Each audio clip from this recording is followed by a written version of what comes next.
Notika 7. septembrī, un incidenta vieta ir Gaigavas pagasts. Nokritušais drons pēc mūsu jau sākotnējās veiktās analīzes ir Šaheda tipa drons, un tātad vislielākā mērā atbilst Krievijā lietotajiem droniem, kurus viņi tagad pielieto ļoti plaši Ukrainā. Incidenta rajonā mēs savācām lietišķos pierādījumus, dezaktivizējām šo dronu, un tagad notiek padziļināta visu šo detaļu analīze, padziļināta analīze par šī drona sastāvdaļu un tālākā mums nepieciešamā informācija ar šāda tipa droniem. Visa incidenta līdz tam laikā mūsu bruņoto spēki un gaisa spēki monitorē šo situāciju, un mēs principā darbojamies atbilstoši tiem noteiktajām procedūru līmeņiem, un, protams, sadarbojamies ar saviem partneriem NATO valstu iekšienē. Mēs informējam arī NATO komandu vadību.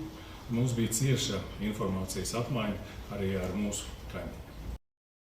Gaisa telpas novērošanas sistēma ir ārkārtīgi komplekss un sistēmisks pasākums, kurš ietver dažādus gaisa telpas novērošanas elementus, radarus, radiolokācijas elementus, pasīvās sistēmas, dažādus sensorus, kas ir izvietoti robežas rajonos. Un, neskatoties uz šo visu, protams, zemu lidojošus un maza izmēra dronus,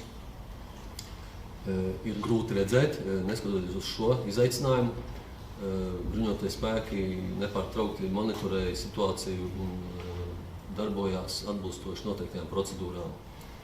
Un otra lieta, ko es gribētu pateikt, ka atbilstoši šim incidentam bruņotie spēki ir veikuši arī attiecīgos pasākumus un arī pierobežas rajonā ir nosūtījuši jau pastiprināt vienības, lai tādā veidā vēl pastiprināt vēl vairāk šo pretgaisa spējas rēģēšanu. Drons bija aprīkots ar sprākstvielu, un kā arī NDS komandieris jau minēja, viņš arī tiklīdz uz zemes,